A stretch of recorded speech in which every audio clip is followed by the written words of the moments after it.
Hello, everyone, and welcome to day number 12 of the 2018 Beer Cartel Beer Advent Calendar. Today, we are revealing the Hawkers IPA. So this will be the beer that you have in your Advent box and hopefully in your fridge chilled down. Today, I'm joined by Mazen Hajar. How are you, Mazen? I'm very good. Hi, how are you? Good, thank you. So, Mazen, you are the co-founder or the founder and owner of Hawkers Beer. Tell us a little bit about what you guys do there and the history behind Hawkers.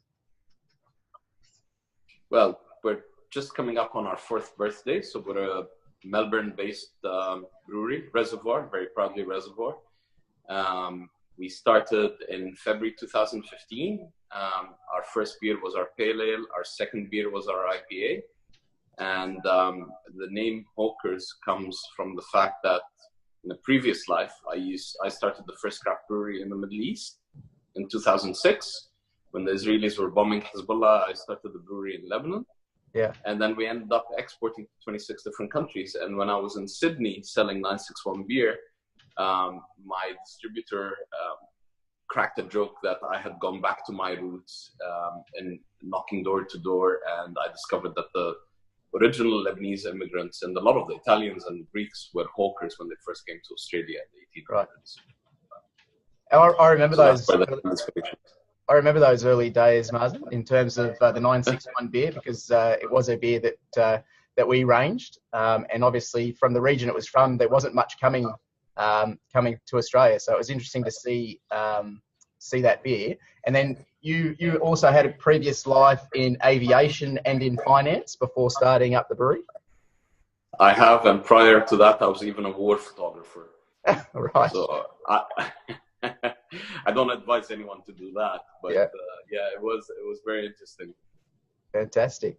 And so you guys are in Melbourne. What styles of beers are you guys focusing on down there at Hawkers? So obviously we started off with our Pale Ale. That was our firstborn, and our IPA was our second. We do a Pilsner and a Stout in bottles. Yeah.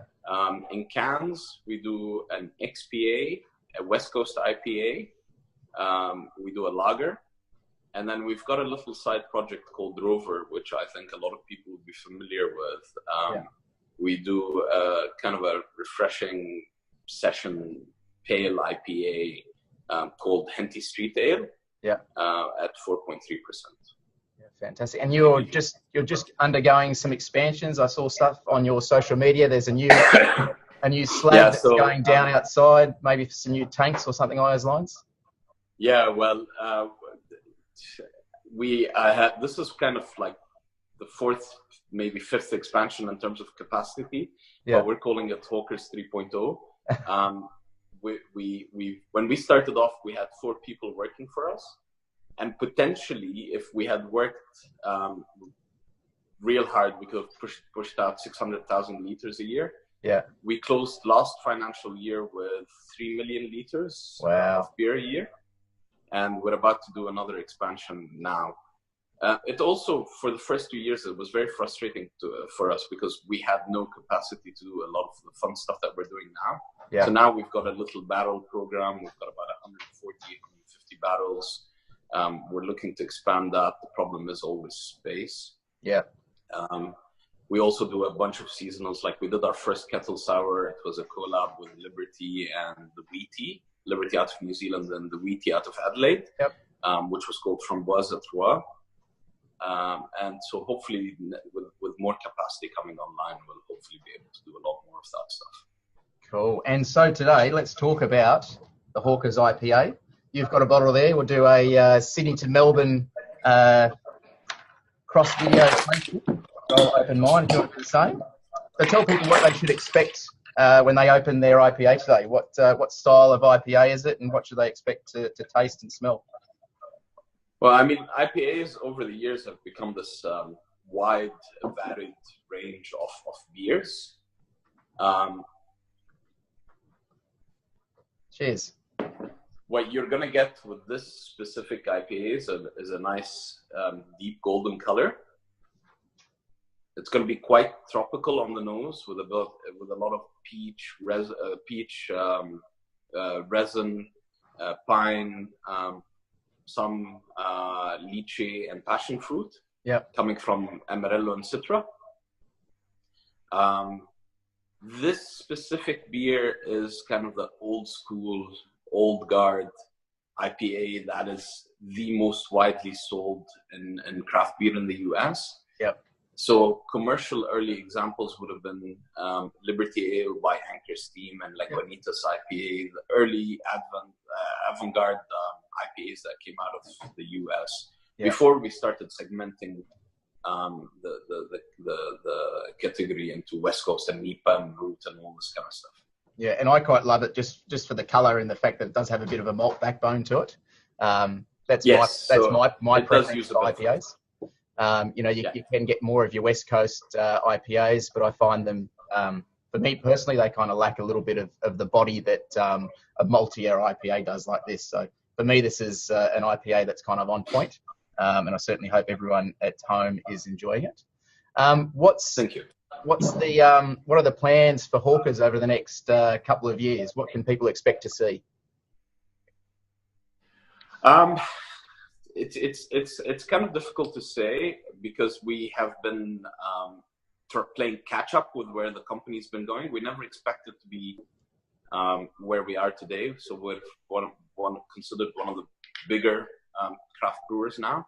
We have 50 people working for us. Yeah. So coming up, we're going to be putting a tasting room in our brewery for the first time. We're actually going to be able to pour beers for people. We also are going to be expanding our range into a lot of more one-offs. But we're also never going to lose track of our core beers. And we're really proud of this IPA. It won a gold medal at the International Beer Challenge.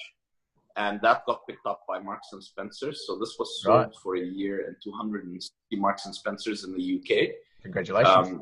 It's got a shit ton of awards, which are all on our website. I can't even remember how many this thing has won. And for me, this is a great go-to beer. The average session, the average ABV for craft beer in the US is around 7%. So this sits at 6.5%. Yeah. And when I tell people this is my session beer, they kind of freak out a bit. Yeah. Because my sessions involve drinking a bit less, but drinking more flavorful beers. Yeah. Rather than going out with the aim to get 30 beers down my throat. Yeah. Fantastic. So coming up, we have this expansion that we're about to do. It should take our capacity up to 5 million to 6 million liters a year. Wow. And then we'll see how we go from there. Fantastic. Well, Mazen, thank you very much. Always a pleasure chatting to you. And from Sydney to Cheers Melbourne. and enjoy, guys. From Sydney to Melbourne, have a great Christmas and New Year period. And really appreciate you guys being willing to participate within the Advent calendar this year. And we're stoked to be able to feature you. So thanks again, and we'll catch up soon. Our pleasure. Cheers.